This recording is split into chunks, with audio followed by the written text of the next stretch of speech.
जय श्री राम। इस सीरीज में हम हमारे श्री सद्गुरुदेव की जीवनी पर आधारित पुस्तक तस्मै श्री गुरुवे नमः को सुन रहे हैं। अगर आपने पहले के भागों को नहीं सुना है तो कृपया पहले वो सुन लीजिए और इस चैनल को भी सब्सक्राइब कीजिए ताकि आने वाले भाग भी आपको मिल पाए।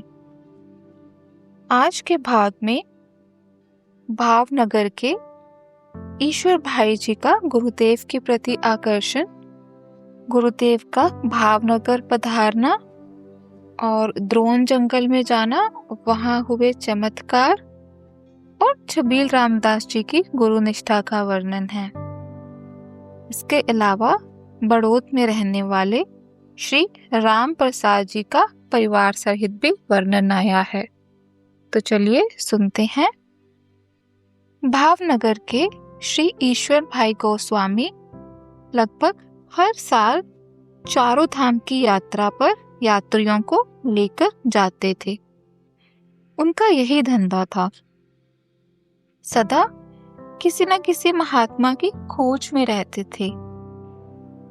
पूर्व जन्म के कोई पुण्य फल के स्वरूप सन 1974 में एक बार श्री केदारनाथ में किसी से पूछा, यहाँ कोई अच्छे महात्मा है क्या? मैं उनके दर्शन करना चाहता हूँ। दुकानदार ने गरुड़ चट्टी वाले श्री अभिराम बाबा का नाम बताया। श्री ईश्वर भाई वहां पहुंच गए। उस समय श्री गुरुदेव एक छोटी सी गुफा में रहते थे। साथ में 3-4 महात्मा और भी थे। गुफा में पत्थरों को रखकर चूल्हा जलाया गया था। उस पर महात्मा के लिए भोजन बन रहा था। ईश्वर भाई जब पहुंचे तो महात्मा का स्वरूप देखकर ही दंग हो गए। युवान तेजस्वी महात्मा मानो कोई दिव्य देवता ही साक्षात विराजमान थे। वे देखते ही प्रणत हो गए। उनका भी प्रेम और आनंद से स्वागत हुआ। थोड़ी सामान्य चर्चा हुई।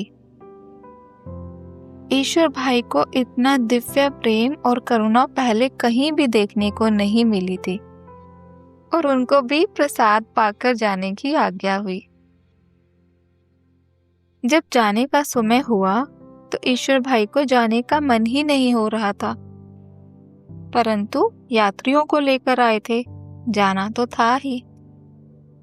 उन्होंने अपना पता और फोन नंबर गुरुदेव को दे दिया और गुजरात जब भी आना हो तो भावनगर अवश्य आने का आग्रह भी किया और फिर वे निकल गए।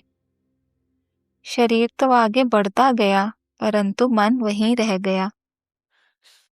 वो तो प्रथम दर्शन में ही उन महात्मा के चरणों के अनुरागी बन गए थे। बाद में केदारनाथ वालों ने बताया कि वे इतने पढ़े लिखे हैं कि जब मिलिट्री वालों का अपना वायरलेस सेट बिगड़ जाता है तो गरुड़ चट्टी वाले स्वामी जी के पास रिपेयर के लिए आते हैं।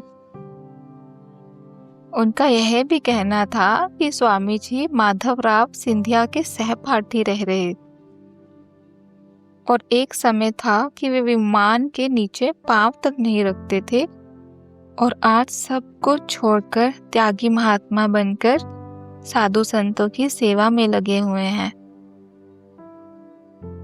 सन 1975 भावनगर में ईश्वर भाई के पास बारडोली से किसी बच्चू भाई का फोन आया कि हिमालय वासी श्री अभिराम बाबा भावनगर पहुंच रहे हैं।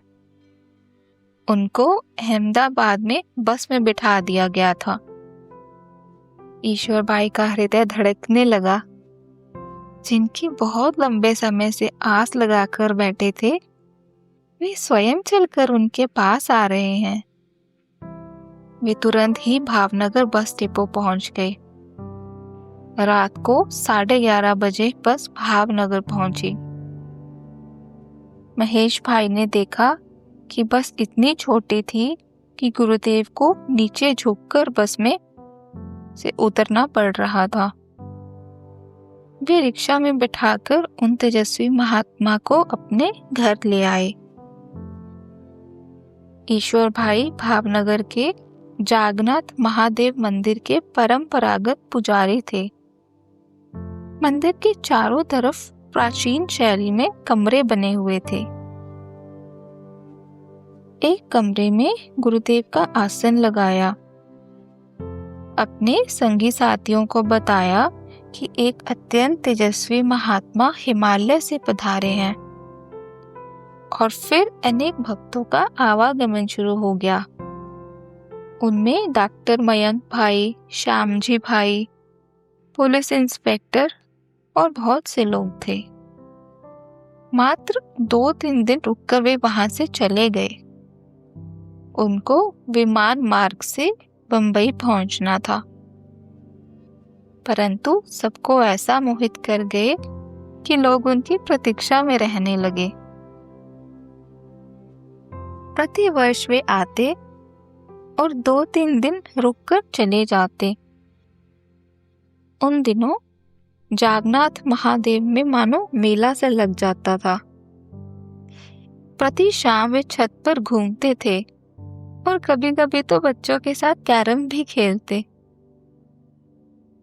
कोई भक्त प्रसाद के लिए आमंत्रित करता तो पैदल ही चले जाते, क्योंकि किसी के पास उस समय गाड़ी थी ही नहीं।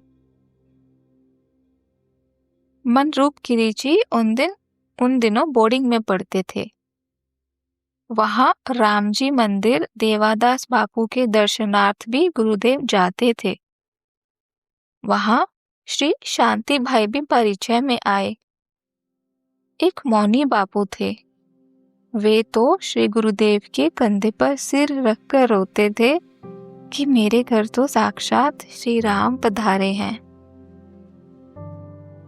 एक बार श्री चिंतामणि दास जी की नवदिव्यस्य रामायण की कथा का आयोजन हुआ। ईश्वर भाई तो चिंता में पड़ गए थे कि खर्च कैसे निकलेगा, परंतु श्री गुरुदेव पर अटल विश्वास था और हुआ भी ऐसा ही। श्री मुकुंद भाई की दुकान पर सब एकत्रित हुए।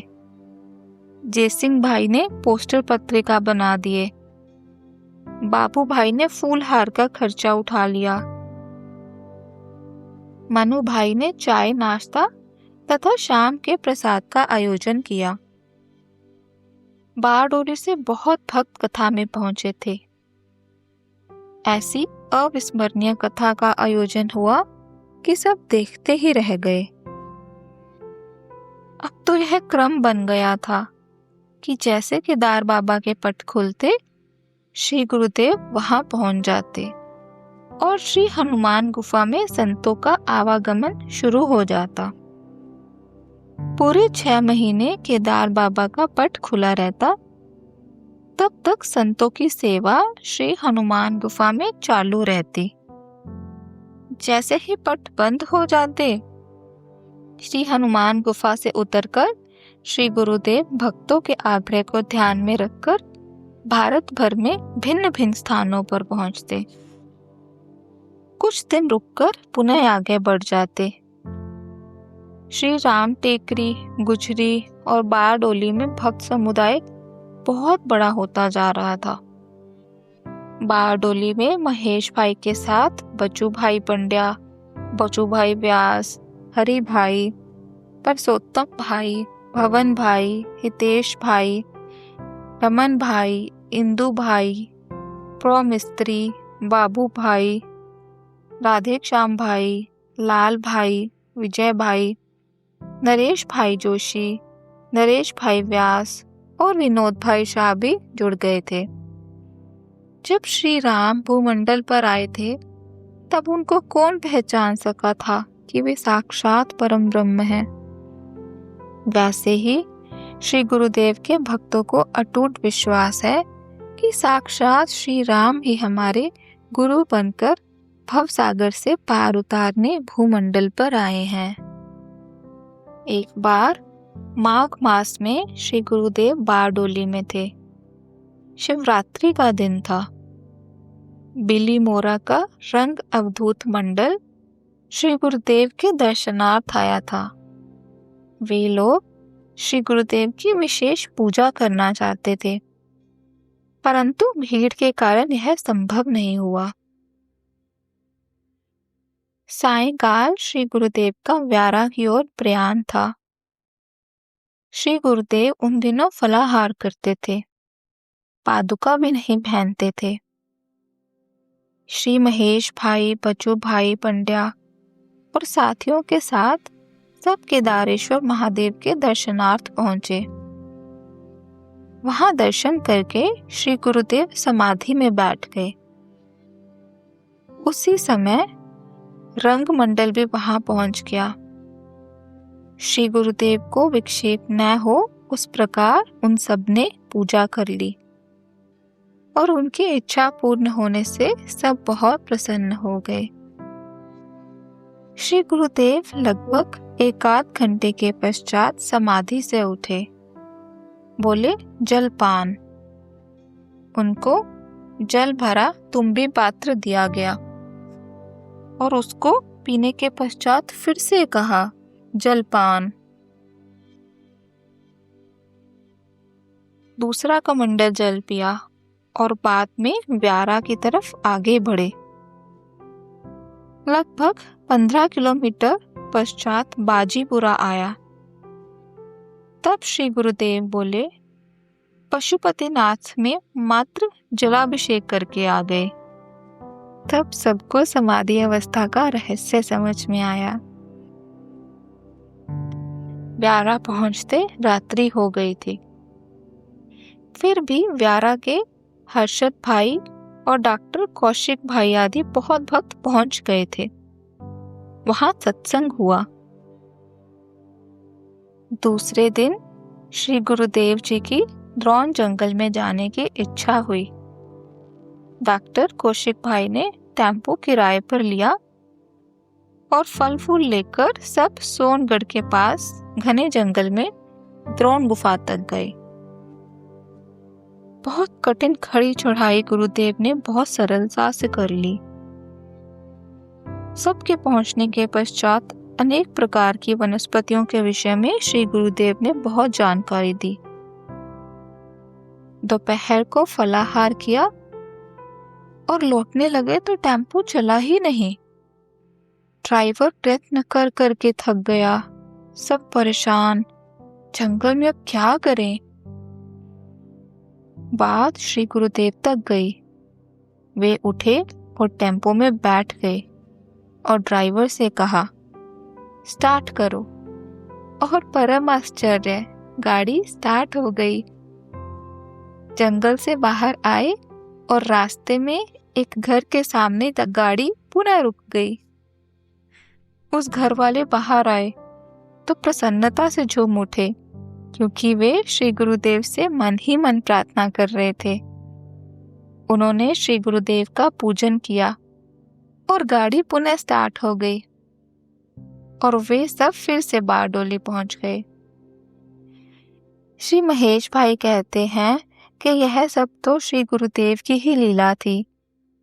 वह सुखद आश्चर्य और दिव्य दर्शन की लीला सदैव अविस्मरणीय बनी रही। जब केदारनाथ की व्यवस्था ठीक बन गई, तब अनेक यात्री तथा अनेक संतों का आवागमन निरंतर शुरू हो गया। वहां का निस्वार्थ प्रेम, निःशुल्क व्यवस्था, संतों का सम्मान देख वहां के निवासी भी गुरुदेव को बहुत भाव से मानते थे। एक दिन कुछ यात्री आए। उनके साथ एक युवक भी था। वह श्री गुरुदेव को देखकर प्रथम दर्शन से इतना प्रभावित हुआ कि युवक ने श्री गुरुदेव से कहा, मैं यहीं आपकी शरण में रहना चाहता हूँ। आप जो कहेंगे मैं सेवा करूंगा, परंतु कृपया मुझे यहाँ रहने की अनुमति दीजिए। ठीक है, प्रेम से रहो, श्री गुरुदेव ने कहा। यात्री उस युवक को छोड़कर चले गए। उस युवक ने बहुत सेवा की। जितना भी काम बताया जाए, कितना ही मुश्किल क्यों ना हो, वह अवश्य ही उसे पूरा करता था। इतना मेहनती था कि मुनीश्वर दास जी को उस युवक का बहुत सहयोग मिल गया। पहाड़ियों पर चढ़कर जंगल से लकड़ी काट कर ले आना, इतनी ठंडी में सारे बर्तन मांजना, भोजन बनाने में मदद करना आदि आदि काम तो वह बहुत सरलता से ही कर लेता रहा। बार बार उसने गुरुदेव से विरक्त दीक्षा के लिए प्रार्थना की। श्री गुरुदेव ने भी उनकी निष्ठा देखकर उसे दीक्षा दी और नाम रखा छबी रामदास। श्री छबी रामदास जी की गुरु निष्ठा बहुत ऊंची थी। गुरुदेव को हर प्रकार की सेवा से उन्होंने संतुष्ट किया। श्री मुनीश्वर दास जी की प्रत्येक आज्ञा का पालन किया।